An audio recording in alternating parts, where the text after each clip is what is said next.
Yo, LL, What's up, Joe? man, I love the opportunity that we have to have our interview guests and come in and share all their knowledge. And I love the times that we take to really talk about a particular topic, whether it's been burnout or some of the other amazing things that we've been able to collaborate on. But I think it's important that we take a moment and share some of the amazing memories or moments that we've shared either together or individual throughout our career. So I got a proposal for you. Let's call it a moment in time. What you think? I love it. Let's do it. Let's get it going.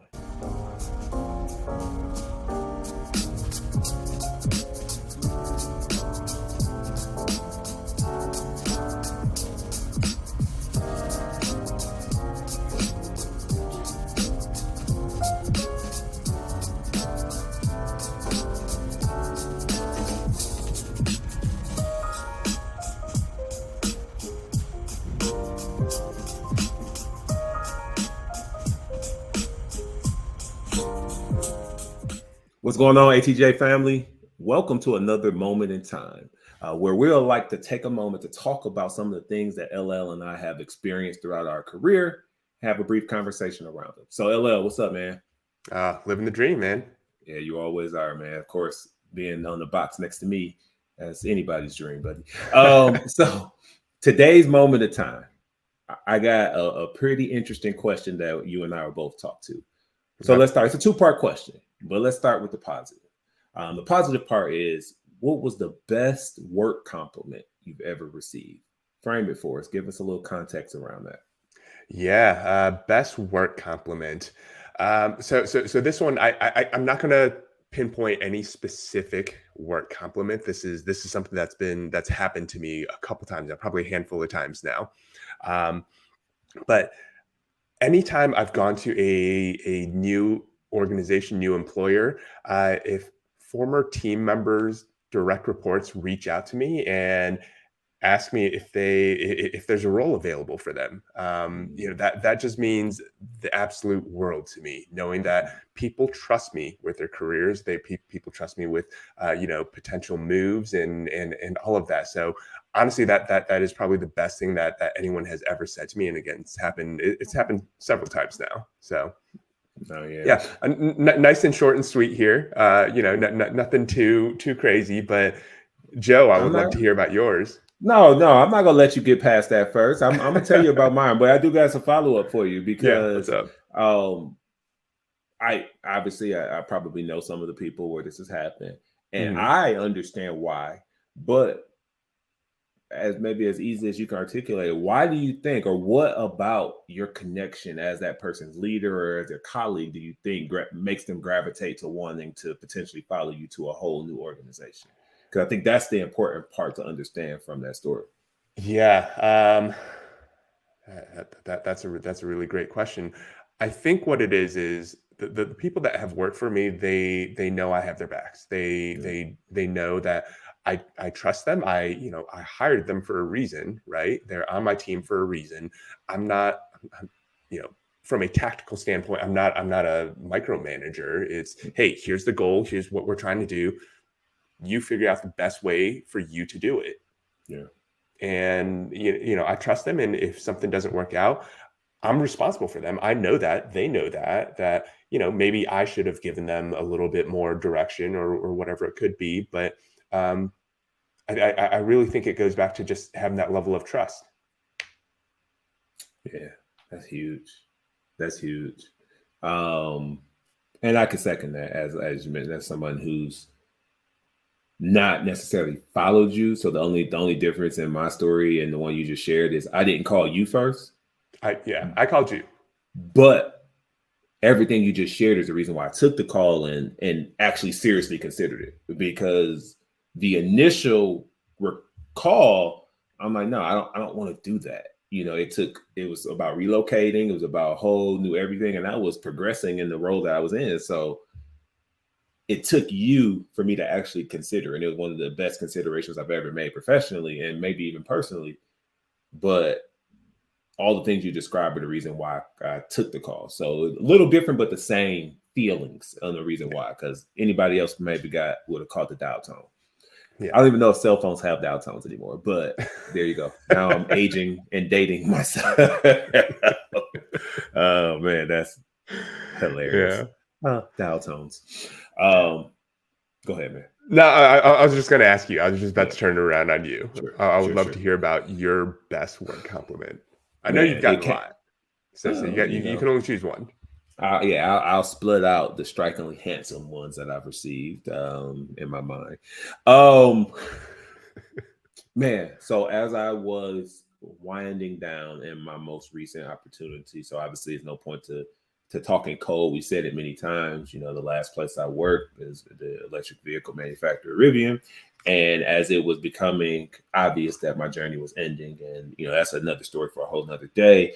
Um, I was kind of going on tour, so to speak, right? Talking to all the people I had a chance to connect with. And I got to a person who was responsible. They're a writer, so they're on like the communications team, but they're kind of documenting the process of the company. And one of the things they said to me was it was articulated to them that you can't write the story of the company without having a chapter that speaks to Joe Geroni. That was head explode, you know, and understand that I'm a fairly confident person. I'm not a cocky person, but I'm a fairly confident person. I absolutely believe that I had an exceptional impact in the organization. I was there from very early on when there was a handful of people to a large company, you know, and I know that I had some impact in that growth. But to hear it articulated in that way was breathtaking, especially because I was in a space of reflection, right? You know, Mhm. that as you know this, and you know, maybe our ATGA family, this resonates with you. We don't reflect enough. We don't find ourselves in a reflection because we're always moving forward. We're taught to focus on what's next. So it's not that often you come to a space where you're reflecting while you're still in the job. But because it was very apparent that my journey was coming to an end, I was in a reflection moment and I was just connecting with all the people so that I can say goodbye in my own terms. And for that to be dropped on me, it was confidence. It was, you know, it was a little sad because it's like, damn, like this has meant I've meant a lot to this place, and this place has meant a lot to me, and now you know that's coming to an end. So I'll be forever proud of the fact that that's been articulated. Maybe whenever that book comes out, there won't be a chapter with my name in it, but I know, and someone, you know, at least that one person or those two people know that that is a feeling that you know some people have had, and I appreciate that. So just know that at least you'll be in the footnotes of my chapter. So Perfect. congratulations, brother. That's all I need. That's so good though, man, like No, that. Ooh. no, thank you, man. And here you go. I hate to have to do this, but part of the question wasn't just the greatest compliment. So I know that this feels all touchy feely. We all here smiling and admiring each other, but there's another side of it. No, Mhm. I don't believe anyone's career is all compliments. There are some things that may be said to you, whether there's some truth or not, that just absolutely crush us and absolutely hurt our feelings or absolutely set us on fire for whatever reason. Yeah. Do you have an example of that where something was said to you that absolutely was one of the worst things you could have heard about yourself? Probably because it wasn't true, but I'm curious. I do, and this was very early on in my HR career. This was my first real HR manager role. I was working for a very large retailer, and um, back then, this was 10 plus years ago. Back then, most of the staff they didn't have like company emails. Memos were posted up on like physical cork boards, right? So um, I was working in my office one day, and gentleman comes in and just starts yelling and screaming and cursing, and then he looked at me and he said, uh, "You're a damn racist." I was like, "Whoa, What? whoa, hold up, like what?"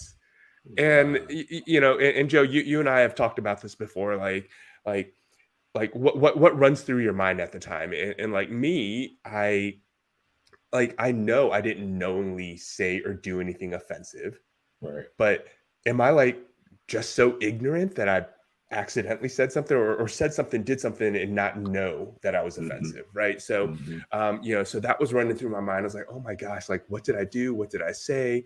So, worst thing anyone could have ever said to me. So, I sat the guy down. I was like, hey, listen, if I did anything, if I said anything, I'm really sorry, but could you fill me in? Like what Right. was it that actually happened?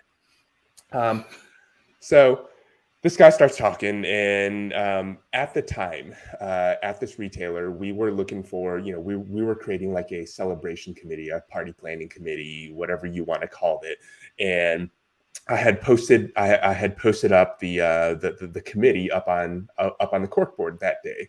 So he was saying like, oh, you created this committee and there's no black people on it. I was like, wait a minute, hold on. You mean you're mad because of the posting of the 4 people up on the committee? He was like, yeah, there's no black people on it. And I was like, but there was a sign up sheet posted in the same spot for like the last 2 weeks. So somehow this guy like completely missed the sign up sheet.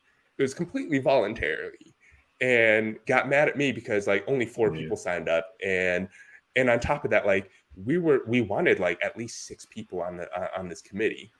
So I was like, hey, we don't have enough people. If you're interested, you're more than welcome to join. And he's like, no, I don't want to do that shit. Nah. Right. So it was one of those things that like in the moment was the absolute worst thing anyone could have ever Right. said to me. And it like crushed me. But like as it played out, it was just like, this is so stupid. Like, I don't really. Stop this. Wow. Yeah. I appreciate you sharing that, because that's a tough one to share. Obviously, in today's environment, there's just a lot of emotion and that come along with, the perception of how, bias and all the other things. And I can imagine, as a person who's worked in the belonging space, people are sometimes very cautious of saying anything because you're not sure how it would be received or the impact, Mm-hmm. right? We could have a conversation about intent versus impact in a future world where you could say something with all the positive intent and then land someone there. But that situation, it's like, come on, man. And then you're not gonna even sign up now. Like that's a harsh one. But I'm glad that, and this probably sound weird, but I'm glad you had the experience. So Mm-hmm. now that you understand that you got to seek to understand, you can't just take someone throwing something out there and react to it without understanding where they're coming from, because it may just be a complete misinterpretation or misunderstanding. I think we have to be very careful about that as we continue to progress in the society. Yeah. Yeah. Yeah. It was a tough one though, and it was definitely one that I was just like, man, for the rest of the day, I was just like, Steven. I know. I knew you were. I'm actually happy that your response wasn't like, send them a picture of you and I back in the day. Like, but Right. look at my boy. I know better than that. Oh man. Oh man. So Joe, your turn. Yeah.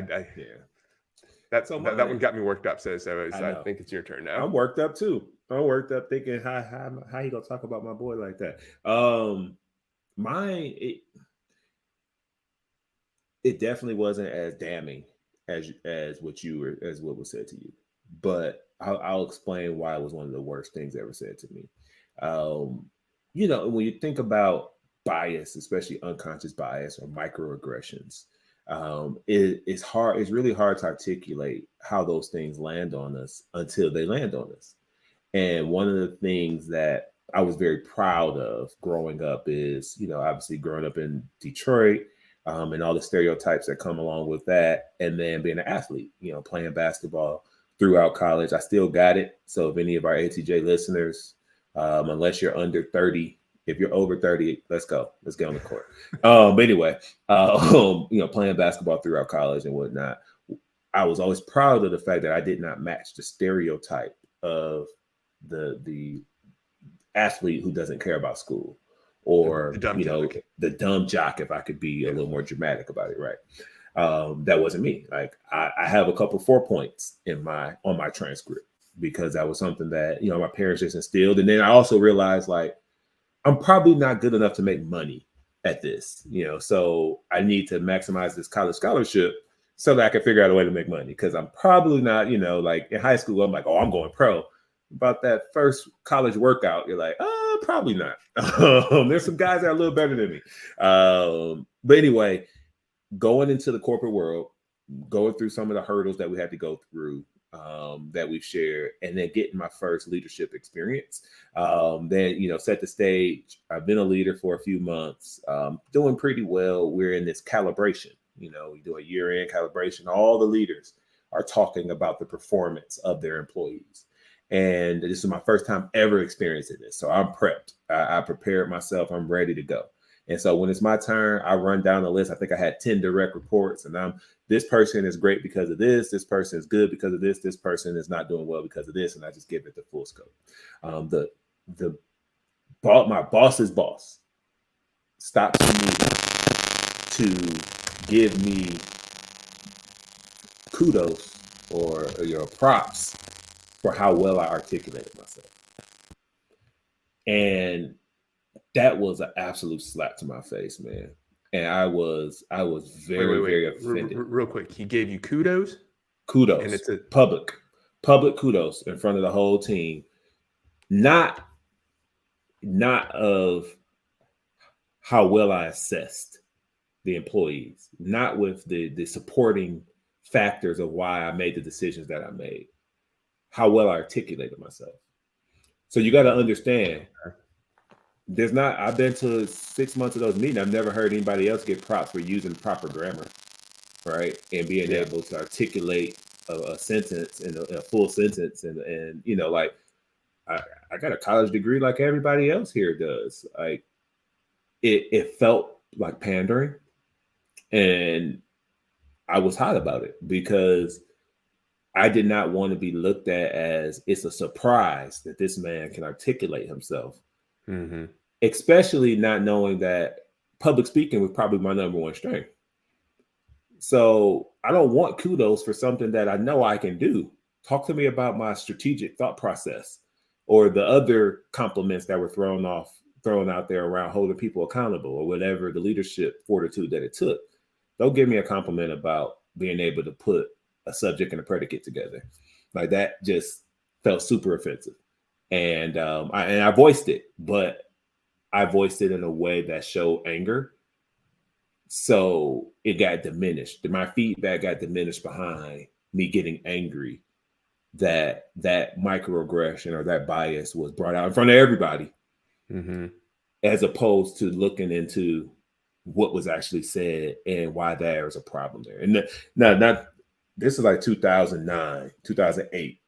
So I know for a fact we weren't as evolved as we are today when it comes to understanding that intent versus impact aren't the same. And you need to be careful projecting your stereotypes out there as though I'm supposed to say, thank you so much for, giving me props for using the proper grammar. So I wanted to go there because to the average person, maybe if you've never been on the other side of that, it probably sounds like that's not that bad. But to a person who took pride in ensuring that I didn't show up as the stereotypes I may have been grouped in, whether it's where I come from, my demographic, or even that I was a dumb jock, right? Mm-hmm. It just hit me like a ton of bricks, and I didn't like it. And I wish I would have had a more calm way of voicing it so that I could have got to the real conversation and express why I was wrong, as opposed to being brushed up behind.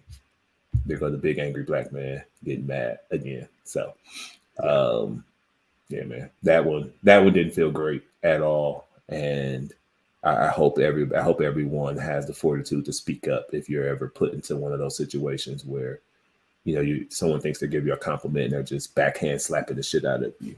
Yeah. And hopefully that your former boss's boss has since learned and taken that as learning. But it's definitely a tough one. Yeah, no, for sure. Especially for a young man trying to find his way the way I was. I imagine if that was today, you would have got a whole different version. You would have got ATJ Joe Drew, where I got my words together and I wouldn't have got mad. So there you go. But LL, this has been a great great moment in time. And I love the stories that have been shared today. A lot of lessons pulled. Before we drop off for today, make sure the people know how to stay in contact and plug in with us. Yep. So you can find us. Please remember to like us on Apple Podcasts, follow us on YouTube. You can also follow us on the socials, so Instagram, Facebook, LinkedIn, at ATJ, the podcast. If you want to reach out directly to us, or if you need some help with your own career journey, you can reach out to us directly at atjcareercoaching.com. Absolutely. We got a couple clients in the hopper, so we're rolling and we're excited to connect soon.